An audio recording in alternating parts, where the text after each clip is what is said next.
again. Welcome to another episode of Northern Spotlights with me, Terry McStay. It's good to see you. Now, the eagle-eyed among you might notice that we're not in our usual studio in Sunderland, because today we're in Leeds, because it is Northern Spotlights, not Northeast Spotlights. And the other big difference today is that we have not one, as usual, but two guests, which I'm really excited about, because today our guests are Ruby Sheldon and Hannah Wright. Hiya, I'm Ruby Sheldon and I own Slime Party UK and we make sensory putty. I'm Hannah, I'm the founder of Circuits and I've developed a teaching resource to help teach kids about the inside of a computer in a really fun way. So as well as having two guests on today, this is the first episode where we're focusing on a bit of a theme. And Hannah and Ruby are both fairly young businesses, so we're going to hear what it is like to start a business. Also, they're both women, obviously, so there could be particular issues or challenges being a female founder. So we're going to hear about that. The other thing, though, that I've only just realised is that you both developed products for kids. So it might be that there are issues, or not issues, but particular things about that that are maybe different to many other businesses. So lots of things we can explore. But first, I think we'll just find out a bit more about you and your businesses. So Ruby, can we start with you? Because this is the first time we've met, but it's not the first time I've heard you speak, because a couple of weeks ago you were on Radio 4 being interviewed, and I was in the car listening, and I was just fascinated because it's a brilliant story and you came across really well. And so we connected on LinkedIn and you kindly agreed to be on this. So I've heard a bit of the story, but the viewers haven't. So could you just tell us a bit about slime? Yeah. So I started in 2018. That's when I started the company. I've got 4 daughters and the 2 middle ones were obsessed with slime. But they were so bad at making it. So they were following YouTube things, toothpaste, bits of paper, glue, contact lenses, contact lens solution, trying everything, shaving foam. Wow. We all had beards by the end. But they were so obsessed with doing it because I wanted an out-and-out ban. I was like, no, I give away the kids or I stop the slime. No one would take the kids. Because I remember slime when I was a kid, but is it a big thing, making slime? Huge. Really? Yeah, if you go on YouTube or any social media thing, there's such a massive slime community. I'm not talking like a few, I'm talking millions and millions. All around the world? All around the world. Right. Humongous in America, Asia, everywhere. So I thought, right, I'll go on YouTube, I'll find out how to make a fluffy slime.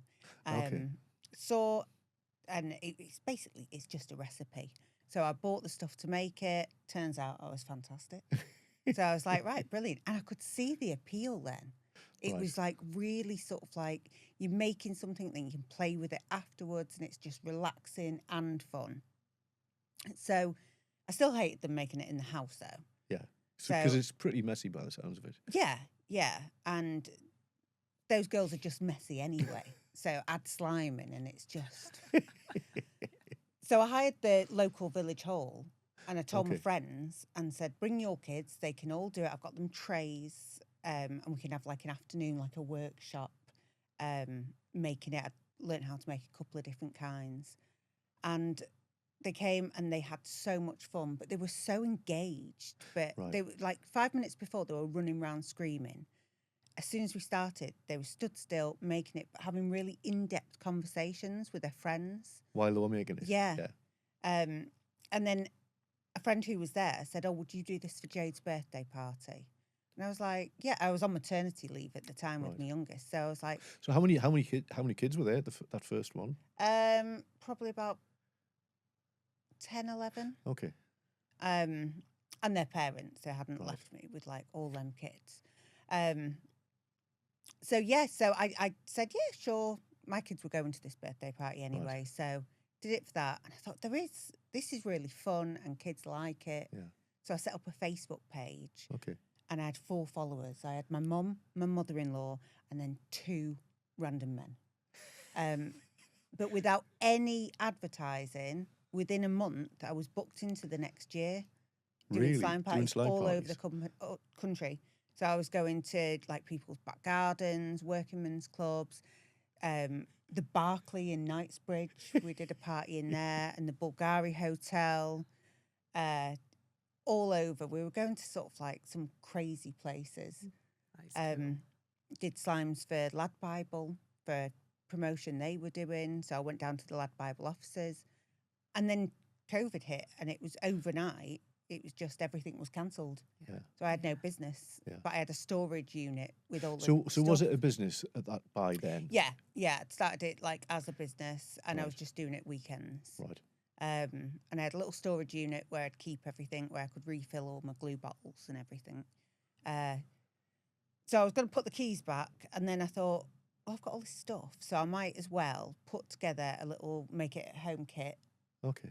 And also, because of the slime community, everyone makes like little batches of slimes and sells it online on Right. Etsy or on the Shopify. And they've all got whatever. their own recipe or their own little. Yeah, it's all the same basic recipe, and then you can like adapt it with colours and, you know, bits and bobs in it. So I did that, and it was selling like really well. I wasn't making millions or anything, but it was like a nice little sort of like Yeah. something to do. And you know, I wasn't bored during lockdown. But when you're making slime in small batches or making it at home, it deactivates. So what you have is like a really nice tub of slime. If you put that on a shelf after like 2 weeks or so, you've just got a pot of glue because it deactivates and Oh, goes I back see. to its original form. Right. So, or if it gets too hot, so sending it if it, you know, in the summer, because like lockdown was really hot. So in 2021, I started trying to make something that would be a little bit more shelf stable, just so I could make like 50 and have them on a shelf. So ready to go. Yeah, and they wouldn't have to be sold like instantly. So I worked on like loads of recipes, and then I'd get to like a final point, and I'd do like certain tests, and then I'd send it off to a lab, and they would do sort of like a migration of chemicals, and they'd send it back and say, you know, failed or passed, and what bits need sort of like, you know, what was too much, because in the UK and Europe there's really strict like limits on activators and stuff, Right. and different scents, everything, because it's for kids. Yeah. Oh yeah, of course. And You it might needs to end be up eating it non-toxic. at some point. Yeah. I've tried it. Because I'd thought sort of like, well, there's a test, but and I'm still here. So it is all non-toxic. So I'd finally come up with a recipe, and it was a compound. So it is a sensory putty. So it is got a texture of butter slime. So butter slime is where you would make slime and you would add an air dry clay into it, and it just changes the texture. It makes it more holdable. So it was that, but it didn't melt, and it was shelf stable. Right. So I'd made like 50, put them on my website, great. And then I just got an email. It might have even gone through to the junk box, from a guy called Dave in Derby. And he said, I've got a toy shop. Can I stock this? So I was like, yeah. So he placed an So until order. then, you were just selling yourself. Yeah, just through the online. website? Yeah, I'd never thought about wholesale. Yeah. So he ordered some, sent them to Derby. They sold really well. He asked me for more. I was like, wow, this is crazy. You know, I'm making 50 and he's having all of them. And then he turned out to be a member of Toy Master Okay. Oh, and wow. one of the selectors for them. So he then said... So that's kind of a community or a network of So toy it's a shops, isn't it? membership. So it's independent toy shops all over the UK and Ireland, and they can be a Toy Master member, and with that you get lots of benefits. They work Right. out terms with suppliers, Right. and it's a really, like, Toy Master's been around for ages, and it's really We've good. probably all seen the logo on the Yeah. stores. haven't we? Yeah. Yeah. So they came up to make sure I wasn't making it like still in my kitchen or in a shed. And they said, could you come to our annual toy show up in Harrogate? Right. and have a stand there. So I was like, yeah, and I was exclusive to them throughout 2022 because I'd just launched it. It was the beginning of 2022 that I'd put it on my website. So we're mid-year now, and they said, for the rest of the year, will you be exclusive to us? And I thought, yeah, because I don't know sort of like how much I'm going to need making stuff like that. So, yeah, went there. It went fantastic. We got a lot of orders and came back, and it was so overwhelming because I was used to buying sort of like, 100 jars at a time, and now I was having to find manufacturers of jars. And Right. so, yeah, then 2023, January, I'd got some sales agents who had met through the toy show, and they opened the doors to everyone, and then it just went insane. It went like we were in Fenwick, we were in British Garden Centres, we still are in all of these, like so many shops, and then Smith's said, we'd like to stock you. And that was like, oh, wow. And it's quite dangerous with a company like that, like Smith's Toy Superstore, because if they don't see the sales that they want to, they'll just cut the price. Oh, really? Yeah. Right. So it can kind of like ruin you. Yeah. So we got this massive order done for them. And then I was sort of like, oh my gosh, 3 weeks waiting. But what no one had said is, what if it does sell? And after 4 days, they sold it. Really? And they came back and they were like, yeah, we want more. And I was like, you can't have it. Because I just didn't have the supplies. Yeah. I wasn't used to buying like such massive amounts. So they were unbelievably patient with me. Right. And would wait. So Because not everybody would wait. I would wouldn't they? have expected Yeah. any shop really to just wait and wait and wait. But the shops we deal with have been incredible. Right. And then ended up now we've got a 15,000 square foot factory in Barnsley.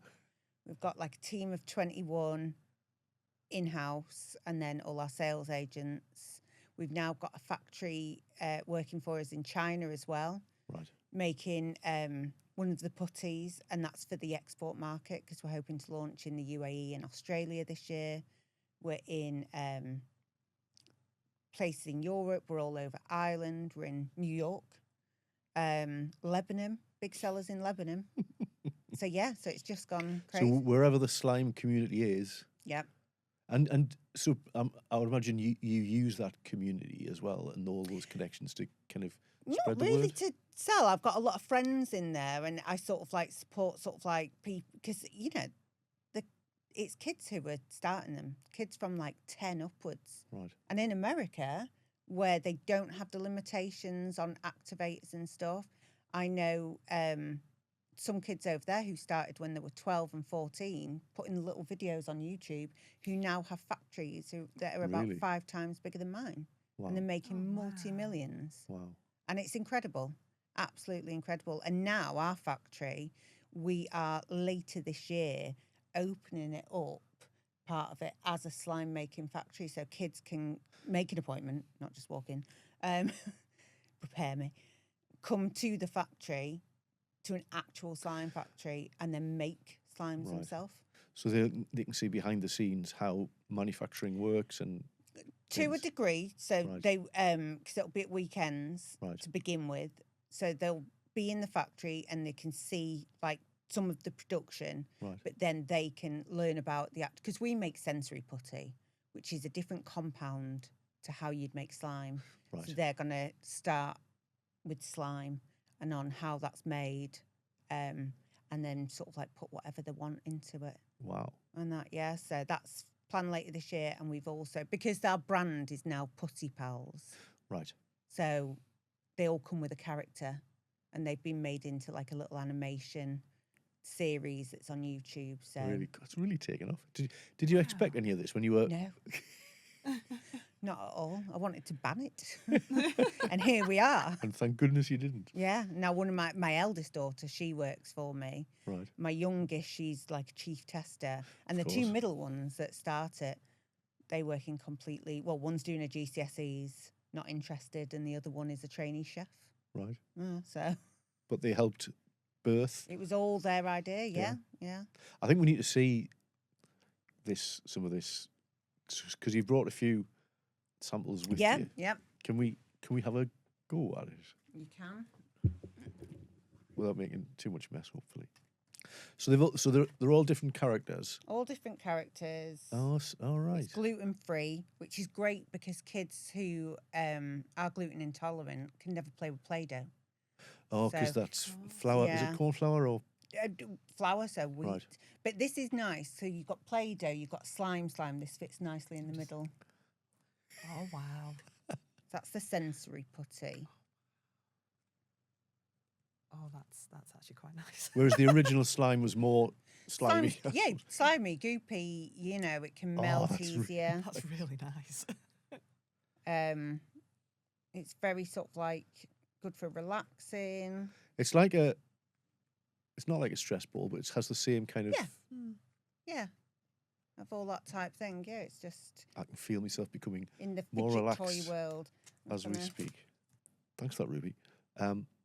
Hannah, can we turn to you? Yeah. So, sorry. Yeah, I'll put it down. No, I'm fidgeting with my hands, so I'm like. So you have also developed something for kids, but more of a sort of educational Yeah. thing. So how did that come about? Well, previously I was a computer science teacher, Okay. and I taught like secondary schools.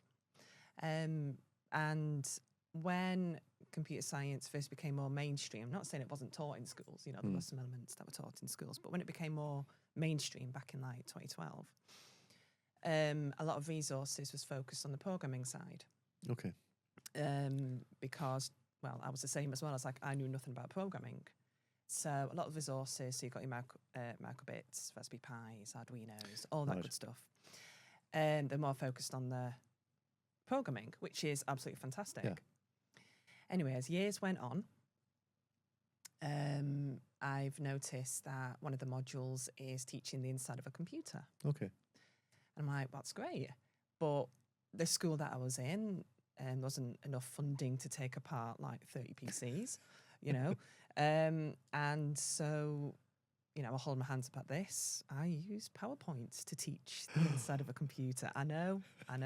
It's PowerPoint so incredibly dull. And how can you teach something that's tactile without something tactile? Yeah. So, and because learning the inside of a computer is actually one of the things, it's not the main thing, but it is one of the things that you need to learn. As I said, we couldn't take apart PCs, so we used PowerPoint. It was very boring. And because I learn things by doing and playing and messing, I've always grown up with that. I just love taking things apart and things like that.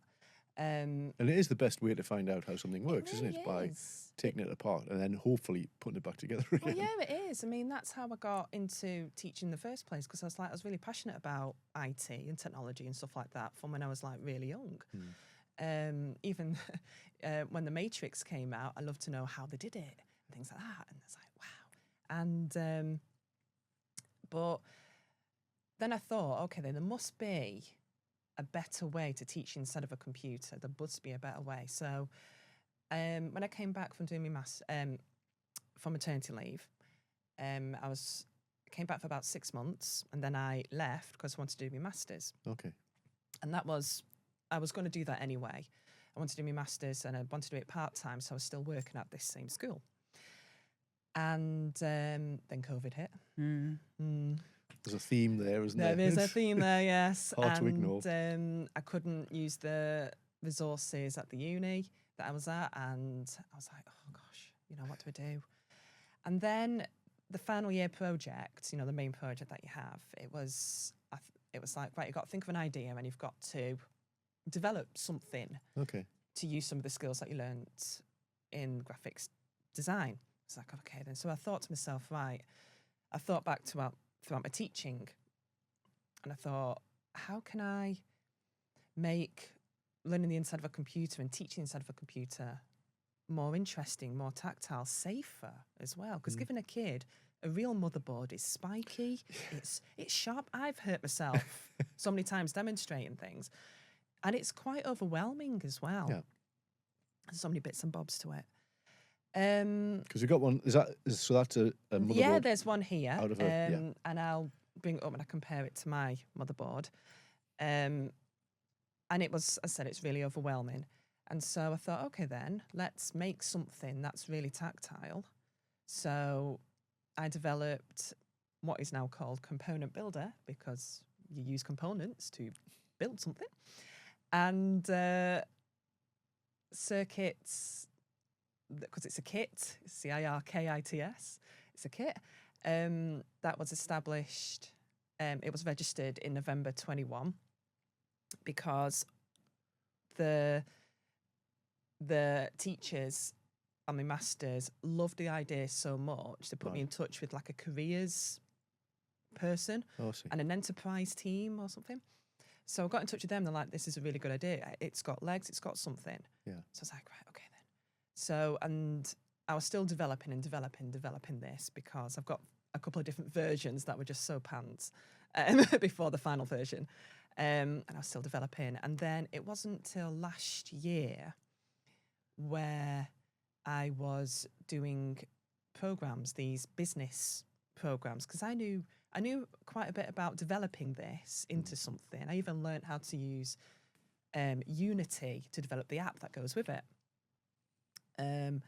So the development side I know quite a bit about, but the business side I knew nothing about. Yeah. So I was working with Business Kirklees with this lovely woman there, and she says, right, well, why don't you apply for these different programs? So I applied for Innovative Entrepreneurs, which is held at Leeds Beckett, Innovate UK, Unlocking Potential, which is a bit of funding to help develop this as well, and some support, some business support as well, and the Royal Academy of Engineering, the Regional Talents Engine, and that helped with the support and the development side, but massive support on the deep diving into the different business, like finance and business models and things like that.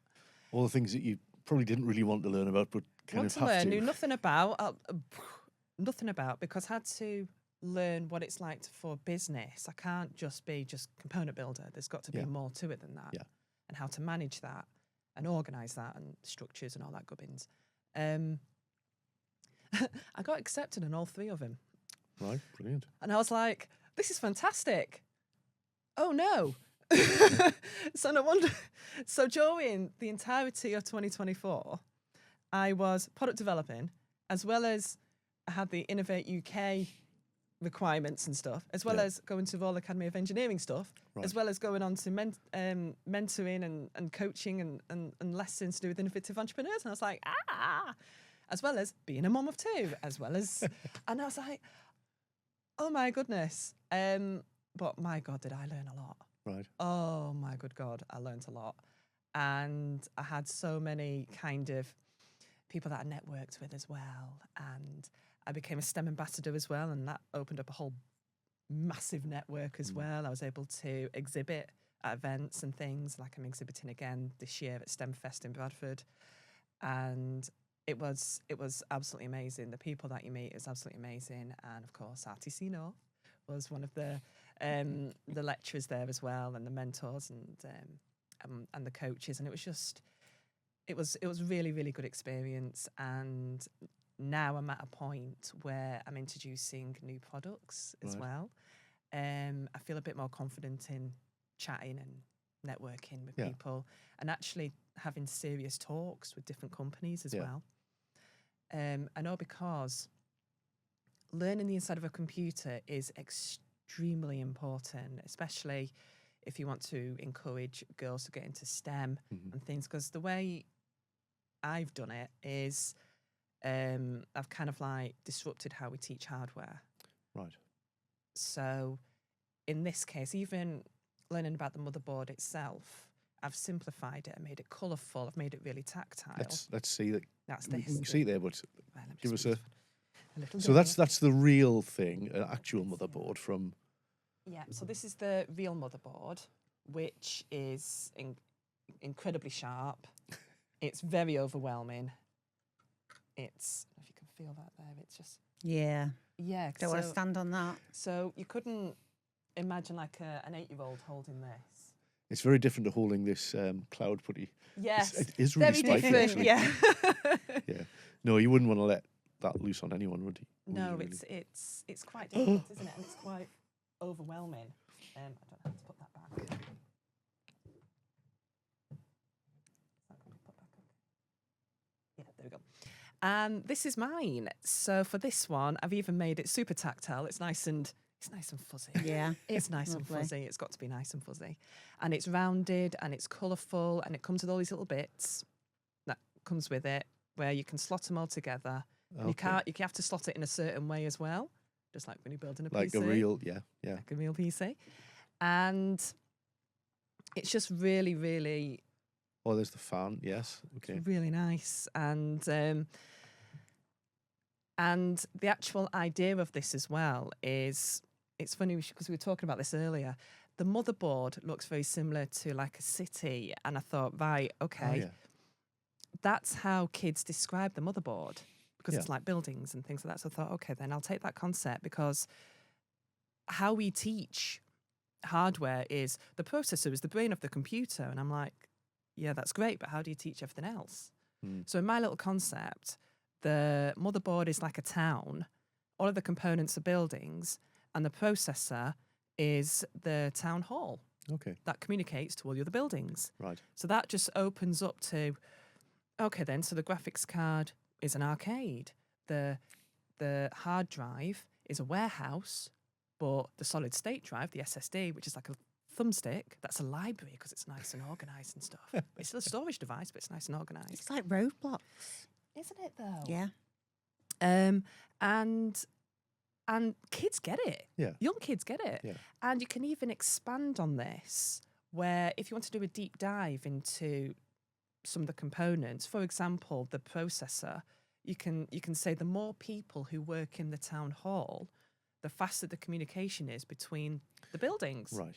So that's where you talk about if there's 2 people, 4 people, 8 people working in, how's the performance of the town going to be like? Right. And that's when you talk about dual core, quad core, opt-core processors. So you're kind of sneaking in that bit of technical Sneaking in the information. technology. Oh, in. yeah. Oh, And this is so cool. It's like stylish Lego. it isn't. Yeah. It is, I love isn't that it? colour. In fact, I've got a pan in that colour. This one. Yeah, it's not terracotta. What's the colour name? Can't remember. But I've got a pan Orange? in that. I don't No, know. no. It's really nice when you feel Is it. it clay? It's not as... So which one is that Ruby's got? That's is that The hard that's drive. that's the hard drive. Yeah. Right. And piece this of is bread. the app that goes with it as well. Right. So if I launch it, because each of these components has like, it looks like a QR code. It's not. It's a target image. Oh, I see. Yeah, to activate the app. So So it's got augmented reality as well. Oh yes. Wow. Oh yes. And the app itself is going to be developed further and further and further to Right. include more resources and gamification and things Right. like that. Right. Yeah, just a little sample. Yeah, I'm not.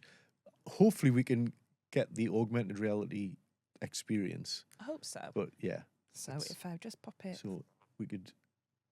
There we go, and is then. this okay? Graphics card. Oh, yeah, it's Graphics card. Arcade. A graphics card displays images, text, video, and user input on Just the see that? screen. Yeah. The more powerful the So each of these little components has little squares on, but this is one big square. So this mirrors the motherboard itself and the layout of the motherboard. So for this one, motherboard. Town. A motherboard is what all of the internal and external components are connected to. It is a printed circuit board that is the foundation. there you go. And it goes on a little bit. So yeah, better than PowerPoint, isn't it? just a bit. Yeah, and it encourages group work. It makes, and it just gives that really brilliant buzz in the classroom Yeah. because it's such a lovely feeling seeing everybody just crowd around and have a mess, have a play, because that's what learning's supposed to be like. Yeah.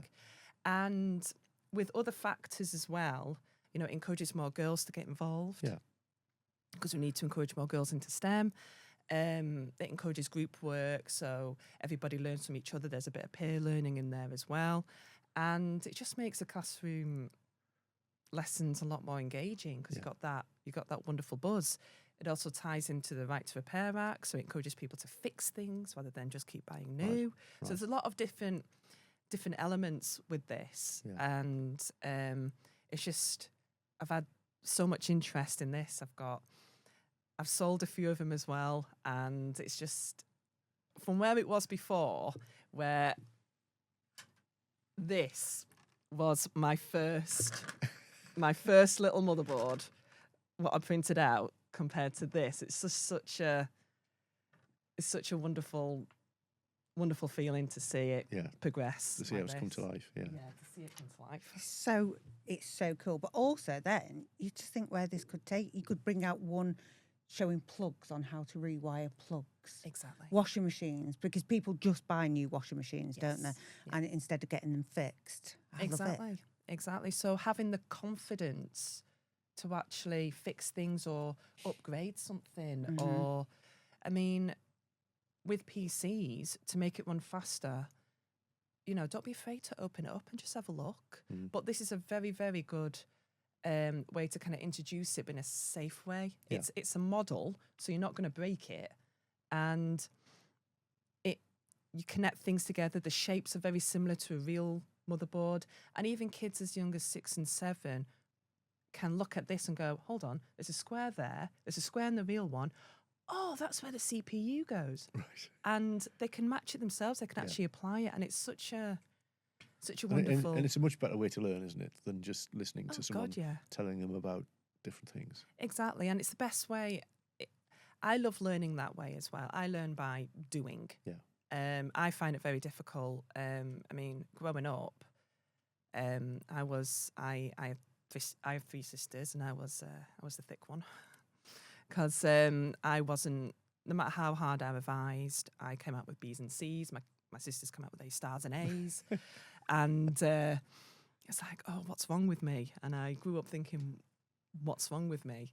My mum said something really funny. She said, oh, the only place you'll get A's at is at Hogwarts. I was like, thanks, Mum. Yeah, But I think that's mums are good like that. aren't mums they? are good like that. But I think it's because I was always a little bit out there. Right. I always saw things kind of differently. And when I was doing my teaching qualification, actually, and you've got to do assignments, it was actually picked up then that I needed literacy support. Oh, really? And I had no idea. Right. And I was like, I thought I was thick. I thought I didn't know. I thought I was thick. And I just can't make the words flow, like paragraphs flow. Yeah. I can write a report, I can do bullet points, but an essay to make it all flow, I just couldn't do. I don't know why. I just thought. But if that's how you're being measured in terms of doing assignments and things, then that's going to affect your performance, isn't it? Or Exactly. While it's not actually being a reflection of how good you are at it. Exactly. And the great thing about me going back to school, even though growing up I was bullied and stuff at school, but the fact that I went back to school and I stand there in front of, like the class of 30 odd kids, and it's like I could pick out the kids, and I'm like, yeah, you need some extra support there. And I feel like I'm a bit more empathic to their needs, if you know what I mean, because I can recognise it in myself. Yeah. It's like if a kid is struggling to write something in sentences, I say to them, right, okay, break it up. Yeah. Even something as simple as that. And I wish I had that kind of encouragement from my teachers growing up, because I didn't. So is there an IT teacher community that you can, in the same way that there's a slimy community, in terms of kind of spreading the word and Oh my goodness, yes. There are lots of communities for teachers. and they all hate using PowerPoint to Yes. display. Yeah. There's loads of different communities for teachers as well as governors as well. There's loads of Facebook groups of governors because they're always interested in new resources to help engage the kids, like filter it down. I said there's STEM, there's Cyber First as well. That was introduced, and I'm a Cyber First ambassador as well, to help with teaching about cybersecurity and stuff like that. There's the Computing at School, the CAS event, and that's a big one. that I'm going to be exhibiting at as well. There's loads of Right. different groups, loads and loads of different So groups. plenty of places to see these. Yes, definitely. Like home ed groups as well, like home educators and stuff. Like, if you exactly. like classes for them, it'd be so cool. Yeah, exactly. And kids with additional needs as well. Yeah. My little boy, he's got autism and ADHD. And the fact that he can sit still and actually mess with this and with the phone and stuff like that, it's Well, it's interesting great. how you've both created something that is very tactile, very much about picking things up, moving them around. Yours for educational purposes. Yeah. And yours, Ruby, for more kind of... So they can focus Leisure. on the educational purposes. Yeah, exactly. Together. We should combine the two. Yeah. Well, I actually spoke to Zara about the STEM stuff. Yeah, she contacted me, so I had a call with her yesterday. So she wants me to go to the exhibit. I don't know if we can this year though, just because it's so close and we've got a lot of stuff on. You were never going to be able to get away from this without being contacted by someone from the... Yeah. She said to The find STEM out team. if you mentioned her. Yeah. He She's did. so lovely, Zara. Yeah, she's I've ace, worked yeah. with her quite a bit, on STEM events. Heard about how you got started with your business, and it sounds like neither of you really intended to start a business, a slime empire, but it's just kind of... Well, I'm sure it hasn't just happened, but it's been a kind of an organic process, I guess. I mean, how's that been? What have been the sort of the challenges on the way for either of you? With me, it was just learning everything. It was Yeah. done by accident. So everything I've done up to now, it's all learning as I go. And I don't know if you're the same, but at first, when you need help, because there is certain things that you just don't know about, I find it really hard, or I did find it really hard to accept help from others, because it was like, this is my baby. I have to do everything. Oh, yeah. Well, that's a lot of pressure on you then, isn't it, to do everything? Yeah, but that was my normal, because I'm sort of like, you get used to just having all this on you. And So then what was the someone can help. So what was the first thing you let go of and let someone else do? Helping make the putty. Right. So when I was just doing slime and slime kits, I had a friend who worked with me, and she just packed orders. But I'd always been like the slime chef. And then when it was the putty, getting other people to help, not necessarily like, becoming employees. Yeah. So that then, and then the biggest thing was accounts, because... Well, yeah, nobody likes that, do they? No. Apart from accountants. No, and also because I'll see like the vision of what I want to do, the vision of where I'm going and everything. And then I need like, I don't know, someone who's the practicals, like, right, this, especially sort of like, now doing wholesales, it's organising pallets and export things, everything like that. So my husband, who was a industrial electrician for over 20 years, he is now our operations manager. Okay. And he's the calm to my chaos. Yeah. We are definitely like a yin and yang. He does everything behind the scenes, all the wholesale stuff. I do everything on product development. So creative. Yeah, branding, side. everything like that. And then working with designers. But I found sort of like with my designers who I work with now, Design Futures, they are brilliant because they get what I want. Yeah. And we're just like a little team, and we all have the same sort of like see what we need to see. Yeah. I mean, because you're both women, obviously. Do you think there are specific challenges that you might face that, two blokes doing something similar wouldn't have faced? Yeah. Okay. In the area that I'm in, there's not as many people many girls in STEM, for example. There's only 24% in the UK who have STEM careers. There's only 21% of girls who actually take GCSE in computer science. Right. There's a massive... We need more girls in STEM, basically. Is it still seen as a boys' subject, do you think, for Yeah. IT stuff? I guess so, yeah. Yeah. But one of the workshops that I deliver, which is entrepreneurship, as well as STEM, I try and kind of empower the kids, all kids, Like, for example, because STEM kind of gets like, I won't say a bad rep, but STEM is seen as geeky and nerdy and, masculine and too much work, because there's maths in it as well, isn't there? Yeah. Science, technology, engineering and maths. And it's like, no, just look past all that. Look at the skills. So in science, you're asking those questions, you're making those predictions. In technology, you're using the tools to actually research further, even if it's pen and paper. In engineering, you're making something. And in maths, it's just the data and the evidence. They already do those skills. Yeah. They already do it. So take the STEM out of it and focus solely on the skills. They've already got it. It's just it can lead them to different careers, like a Lego designer, a cosmetic developer, or roller coaster engineer. I don't know. But there's so many different things out there. And 'Cause I think a Slime lot of maker. slime maker. Well, Slime exactly. maker. 'Cause I think a lot of kids don't really understand why they're learning these things. Exactly. And so they can't really see the point, and maybe then don't try very hard. Whereas if they understood that studying something at the age of 12 or 13 could lead to an amazing career, maybe they'd be a bit more inspired. And I guess that's what you're trying to do. I'm trying to teach them something, but applying it. So when I'm teaching them entrepreneurial skills, I'm saying, right, you've got to think of, step one is think of an idea. This is what circuits did. And then step two, you need to do your designs. This is So what you I use did. your own So I experiences use, to- yeah, exactly. And even with the component builder, it's a town. Oh, look, you know, there's a town hall. Oh, look, an arcade. Oh, look, that's similar to some of the buildings that you recognise in the component builder. So I'm trying to sort of get them to apply it, and that's apply what they learn. And I think that makes it the knowledge memorable.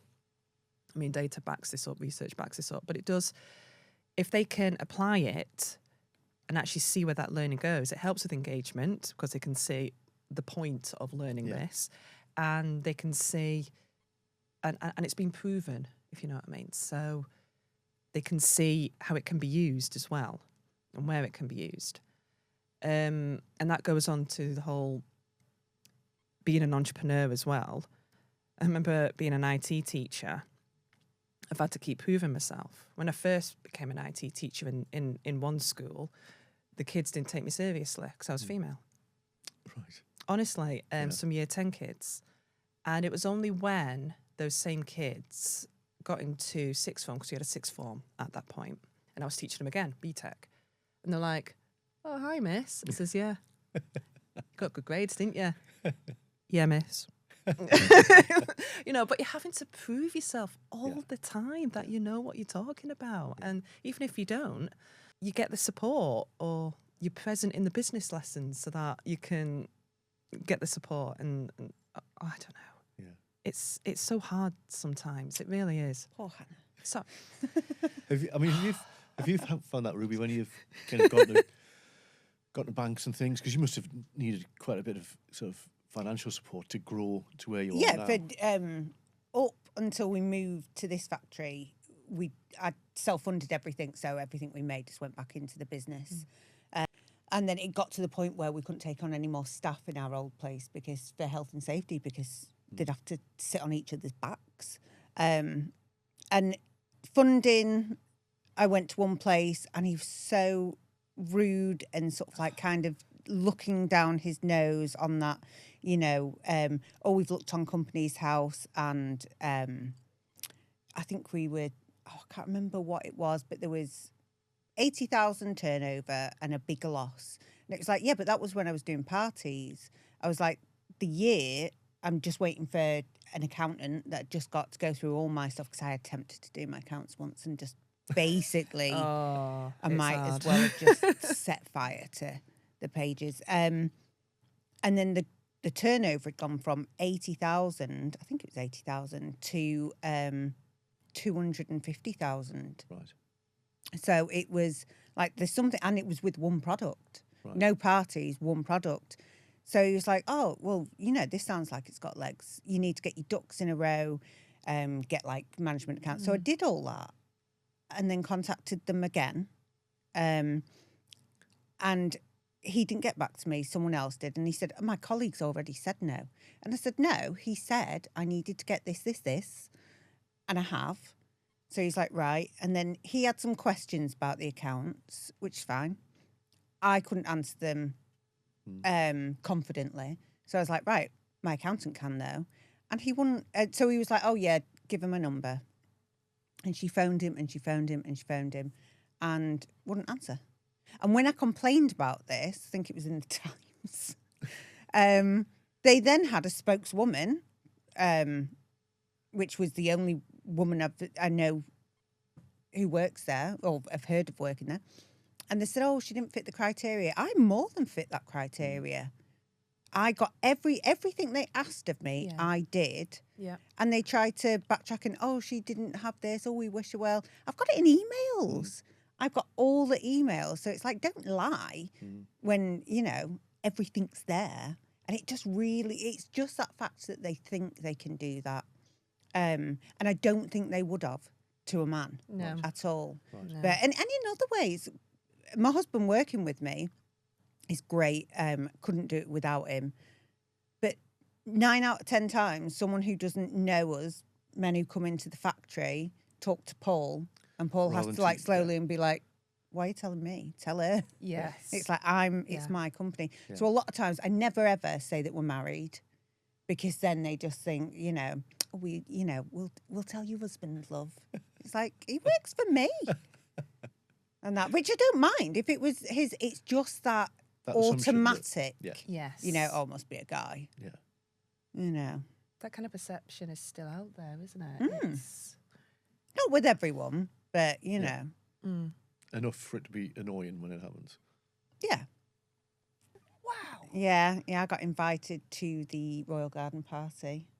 So went down there and I actually stayed the night before and I stayed in the Berkeley Hotel in Knightsbridge where I'd done that party. And Oh, really?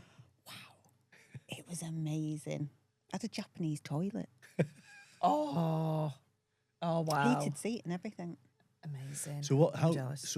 how did you end up being invited to Buckingham So the Palace? Department of Business and Trade, someone had nominated me. Oh, I really? didn't even know about the garden parties and then we got this email and I thought, this is a scam. And then looked and it wasn't.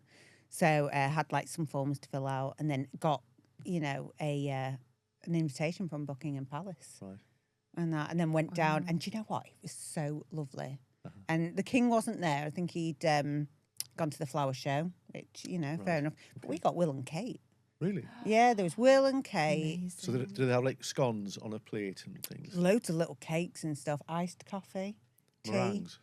I didn't see any meringues, but there might have been. But yeah, it was There's really a nice. joke there, viewers, but I'll tell you later. But yeah, Prince Edward and Sophie were there, Eugenie, the Tyndalls. Oh yeah, they were all there. The Rat Pack. Hobnobbing with the royals. Yep, Nice. all the yeomen. Did you slip them a few pots of slime for Well, Christmas? I took some charms, and I had a tub of the cloud putty actually, and I thought I'm going to hide this because you can walk around the garden. Just walk around. It's dead. It was very much like Bridgerton as well because they had the two bands, so like an orchestra type thing, but they were playing modern stuff, and everyone was dressed up, so it was really like Bridgerton, less sex though. Yeah. So I was going to hide this tub in the gardens because I thought when the kids come out, they might find it. But there was snipers all on the roof. Oh my I thought if God. they see me planting something in the king's garden, Yeah, I'll be in the papers, yeah, but maybe in bits. yeah. Because Semtex does have a putty-like quality to it, doesn't it? So they might have thought I can confirm ours does not contain any. it doesn't explode. Oh, fantastic. I don't notice you're wearing the STEM Oh, yes. ambassador's badge. Do you want to tell us all about that? This badge is because I did I think it was about 15 hours worth of workshops and work towards STEM and getting the STEM sort of name out there and what have you in schools. And it was because I was part of some exhibitions and things and just promoting STEM. Really, So you're in a STEM schools. ambassador, is that Ambassador, right? yes. And that means you work with schools Yes. to help with Just anything STEM engagement. related, I guess, yeah. Yeah, to be honest, I said about one of the workshops, sort of empowering them that they do have the STEM skills and where it can lead them, and using Component Builder in these workshops as well. Sometimes I do, sometimes I don't.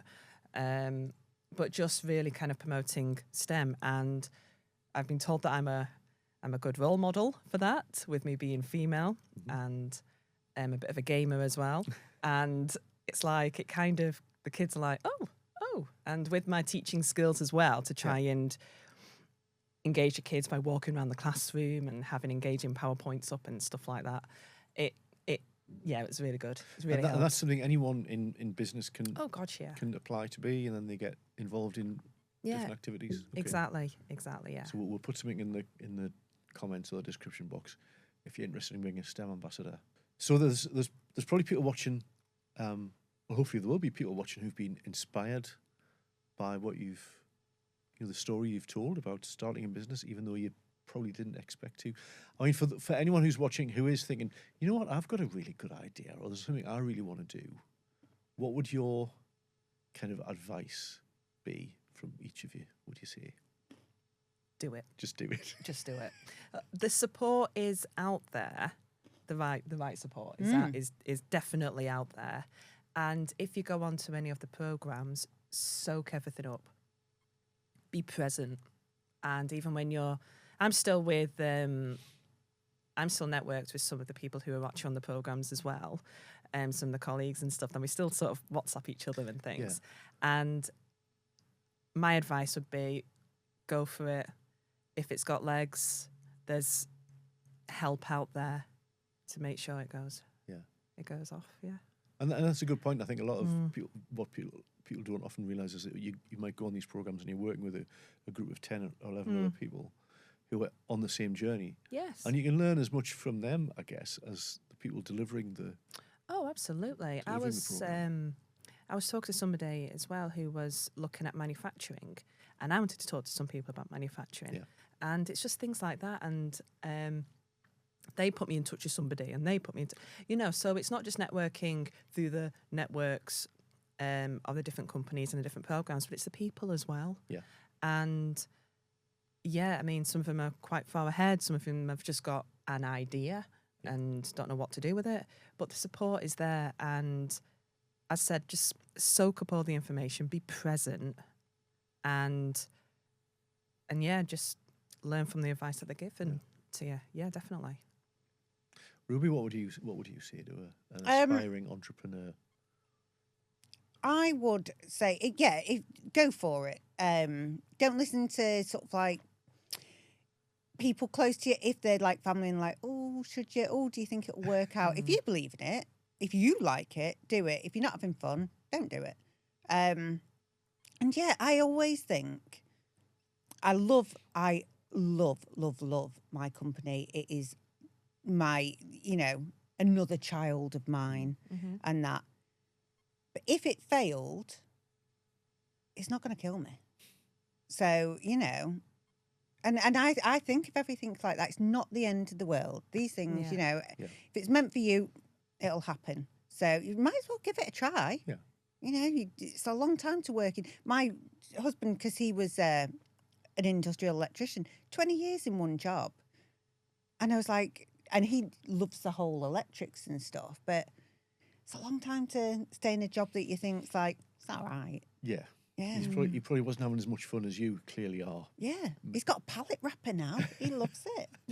We bought our first forklift together. It was great. That's exciting. Yeah. So what's next? What's next for both of you, do you think? What's the next couple of years got in store? For me, we are hoping to expand more globally. So Australia, UAE, hopefully more of America. Just everywhere there's kids, I'm going to rock up with some putty. Doing more on the filming of the YouTube series, because that was really fun. And that was the whole Poddington Peas thing. I needed my putty pals to be like them. Stop the theme tune. Doing that, more product lines out with the characters. So, you can look at anything there, can't you? Like plushie, stationery. And then opening this slime factory, which is going to be like, even though it's top secret, but here I am. We'll leave to talking everyone about now. it. So Yes, I've got to do it now. It's basically, I want to create something so when you come in, you just like, because you can't just walk in.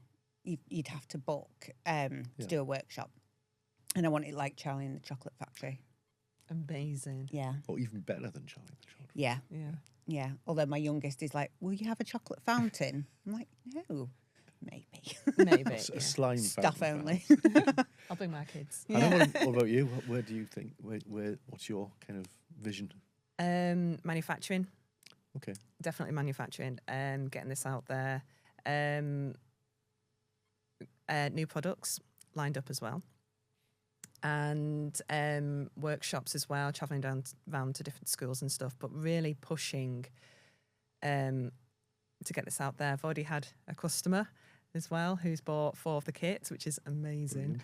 And it's like, it's needed out there. It really is needed. And seeing such a buzz in the classroom, when I'm having me down days and, it's just you and the computer going, oh, God, get these emails done, da-da-da-da-da.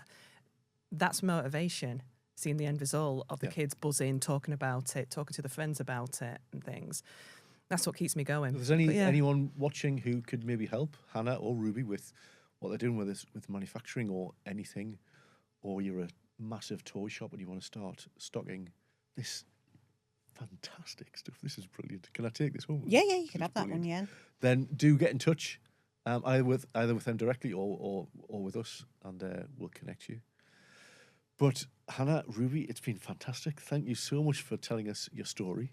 Thank you. And Thank for giving you. me something that's going to keep me entertained on the train home. And it's been great to see you. Thank you. Thank you Fabulous, very thank you. much. Thank you. So I hope you've enjoyed it.